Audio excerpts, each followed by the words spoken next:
Hi everyone, I'm Miles. Why do some businesses see profits soar after a price hike while others lose all their customers? The answer is elasticity, one of the most powerful concepts in microeconomics. First, elasticity is not the famous slope. In a coordinate system with quantity Q on the horizontal axis and price P on the vertical, even if the demand or supply curve is a straight line with a constant slope, its elasticity coefficient varies from point to point. Elasticity doesn't measure the slope of the curve, but the sensitivity of market response, that is, the percentage change in quantity demanded for a 1% change in price.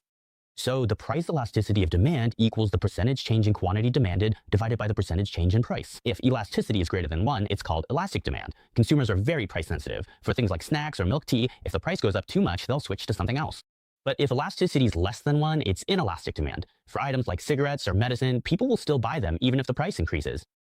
Now let's look at a key point that's often overlooked. Why does elasticity change along a linear demand curve? Because on the upper half of the curve, prices are high and quantities are low, so demand is more elastic. Epsilon is greater than 1. At the midpoint, elasticity equals exactly 1. At this point, total revenue, which is price times quantity, is maximized.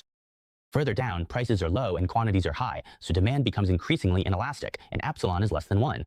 This logic is crucial because it determines how producers maximize revenue by adjusting prices. In microeconomic decision-making, elasticity is the universal language for measuring how sensitive an entity is to market signals and competitive pressures.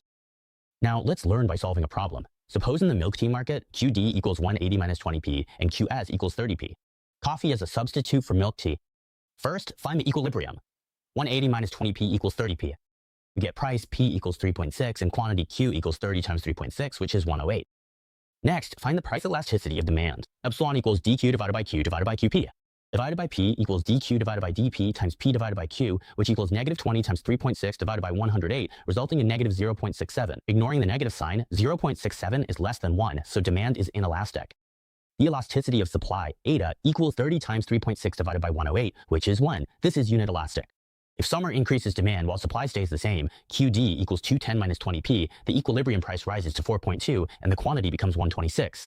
If supply increases but demand stays the same, QS equals 30p plus 30. The price drops to 3 and the quantity becomes 120. Which one has a bigger impact? The increase in demand, because sales volume increased by 18, while the increase in supply only added 12. Finally, cross-price elasticity. The price of coffee rises from $4 to $5, so dP divided by P is 0.25. Meanwhile, milk tea demand rises from 100 to 120, so dQ divided by Q is 0.2. Cross-price elasticity equals 0.2 divided by 0.25, which is 0.8. Since it's greater than 0, coffee and milk tea are substitutes.